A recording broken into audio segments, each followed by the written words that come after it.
the group fought so hard to stay in the tournament in the last game, and to come up short here hurts a lot. We'll look back on losing a number of wickets in that last 10 overs as probably the turning point, but I was pleased with how hard the guys fought, particularly with the ball and in the field, to give us a semi-chance, but in the end we're probably 20 or 30 short. Dan, you squeezed the fifth wicket pair pretty impressively in the last hour or so. I mean, did you feel that? How much did you feel you were actually really in the match with a chance at that stage? Our whole game plan was to try to get them 3 down and put pressure on them from there. And the Dilshan-Sangakkara partnership just went on too long, and they scored too many runs. So not being able to break that up early enough affected us at the end. But I suppose we gave everything we could in that last little while. Kept as many fielders around the back, kept as many people in the circle. But when you're chasing under 6 and over, it becomes incredibly difficult, and you just have to take wickets. And we couldn't break that 5th wicket partnership or 6th wicket partnership, which possibly could have got us into Harath and Malinga, and maybe would have a chance for there.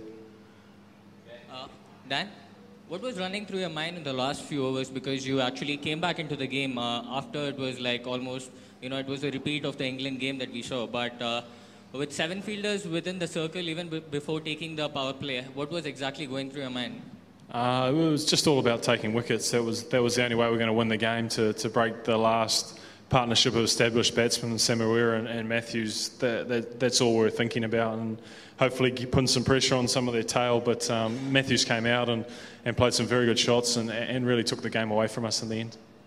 When Sri Lanka was struggling during the last few overs, you brought in Ryder. Don't you think that you should have brought your strike bowlers like Southee or maybe McCullum and tighten the screws a bit? Southee was bowling at the other end, so he can't bowl both ends. Look, you take a chance. We had to get through those overs at some stage. Jesse was in the game, and I just took a chance with him. He was unlucky to go past Jacob Oram, who probably should have stopped it. One went past the keeper, and one was a great shot. So that's what happens in cricket. Fighting performance, you kept trying different things, constantly changing the field, different things. But in hindsight, you think Tim Southee bowled too short to Dilshan, because in the middle phase, Dilshan kept, putting away the short pitch bowling. So you think in hindsight, you could have tried something different to Dilshan? Yeah, I suppose so. I think whenever a guy plays well, then you look at what you did, and maybe there are things that you can do better. I think bowling short term is a good plan, but you still got to bowl short in the right areas, and probably we just didn't get it quite high enough in one spell that Tim bowled to him. But Tim's had a fantastic tournament, so I can't lay blame with how he bowled. 6 times now. Is it purely cricketing reasons or some kind of mental barrier also there? Like I said at the after-match conference, I can only speak for this team. I can't speak for the teams of yesteryear, and we just came up short in the last 10 overs. That's simply what happened today.